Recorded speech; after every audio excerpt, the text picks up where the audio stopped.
नमस्कार, आप देख रहे हैं सिटी पोस्ट लाइव और मैं हूं आपके साथ नेहा मिश्रा। रावड़ी आवास के बाहर टिकट के लिए फूट फूट कर रोई आरजेडी की महिला कार्यकर्ता। अब आइए जानते हैं इस पर क्यों रोई महिला आरजेडी के बाहर। बातचीत करने के लिए हमारे साथ मुस्कान प्रत्यूष है। मुस्कान जी, उषा देवी ने रावड़ी आवास क्यों पहुंची और क्या बोला उन्होंने? देखिए, चुनाव का समय है, टिकट के होड़ में सब लगे हुए हैं और वहाँ फूट फूट कर रोने लगे। बाहर निकलते ही 12 विधानसभा सीट से आरजेडी की टिकट की दावेदारी ठोक रही थी उषा देवी। गुरुवार को पटना स्थित रावड़ी आवास पहुंचती हैं। उनका कहना था कि उन्होंने पार्टी के लिए पूरी मेहनत की, लेकिन टिकट ना मिलने से वे भावुक और आहत है। आपको बता दें, उषा देवी ने मीडिया से बातचीत में कहा है कि लालू प्रसाद यादव हमारे पिता तुल्य हैं। उन्होंने मुझसे कहा था कि तुमको हम विधानसभा भेजेंगे, घबराओ मत। हालांकि टिकट ना मिलने के बावजूद उन्होंने स्पष्ट किया है कि वे पार्टी के खिलाफ कोई बयान नहीं देंगी। चुनाव में आरजेडी के लिए प्रचार जारी रखेंगी और इससे स्पष्ट होता है कि उषा देवी अपनी निष्ठा बनाए रखकर भावनात्मक लेकिन राजनीतिक रूप से सहमत रहेंगी।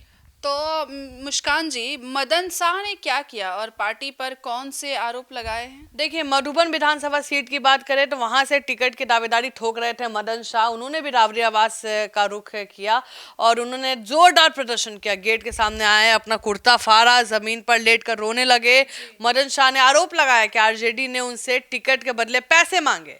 जब उन्होंने पैसे देने से इनकार किया तो पार्टी ने उनका टिकट डॉक्टर संतोष कुशवाहा को दे दिया। देखिए, संतोष कुशवाहा की बात करें तो उनका डन पहले से था कि उनको टिकट मिलना था। वो जेडीयू के गद्दावर नेता है, भूमिहार में अच्छी पकड़ रखते हैं और उनका कहना था कि पार्टी में निष्ठावान कार्यकर्ताओं की अनदेखी की जा रही है और टिकट पैसों के बल पर बांटे जा रहे हैं। तो ये वीडियो सोशल मीडिया पे काफी वायरल था और जिससे पार्टी के भीतर टिकट बंटवारे को लेकर सार्वजनिक आलोचना देखने को मिली। मुस्कान जी, उषा देवी और मदन शाह की प्रतिक्रिया में अंतर क्या है और उषा देवी को क्यों ऐसा बोलना पड़ रहा है? देखिए, उषा देवी की बात करें तो भावुक थी लेकिन सहमत थी। लालू यादव को पिता तुल्य बताते हुए अपनी निष्ठा बनाए रखी उन्होंने और पार्टी के खिलाफ कोई आरोप नहीं लगाए। चुनाव में प्रचार जारी रखने का भरोसा भी दिखाया कि हम प्रचार प्रसार करेंगे। मदन शाह गुस्से में थे, आक्रामक थे, पार्टी पर भ्रष्टाचार, टिकट बिक्री के आरोप लगाए, अपना कुर्ता फाड़कर प्रदर्शन किया। मीडिया में वीडियो वायरल हुआ है। ये स्पष्ट है कि आरजेडी कार्यकर्ताओं के भीतर असंतोष और प्रतिक्रिया के स्वर अलग अलग हैं। कुछ निष्ठा बनाए रखते हैं जबकि कुछ खुलकर पार्टी पर आरोप लगाते हैं।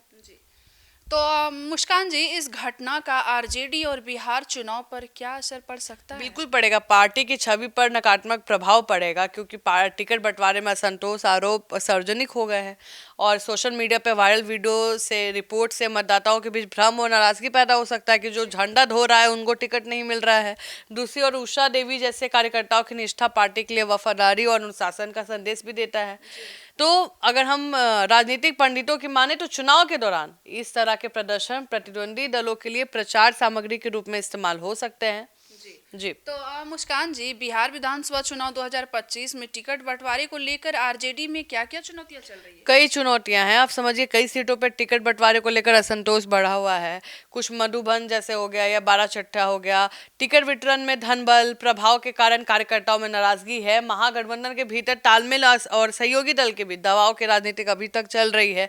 कुछ भी क्लियर नहीं है। पार्टी को चाहिए कि वे समर्पित अनुभवी कार्यकर्ताओं की अनदेखी ना करे ताकि चुनावी माहौल में आंतरिक विवाद जनता के सामने आ सकता है। जी। तो जैसा कि आपने सुना, इस डिबेट में ये घटना दिखाती है कि आरजेडी को न केवल चुनावी रणनीति पर ध्यान देना है बल्कि संगठनात्मक अनुशासन और कार्यकर्ता असंतुष्टि पर भी जोर देना होगा। तो ऐसे ही डिबेट के लिए बने रहिए हमारे सिटी पोस्ट लाइव के साथ। धन्यवाद।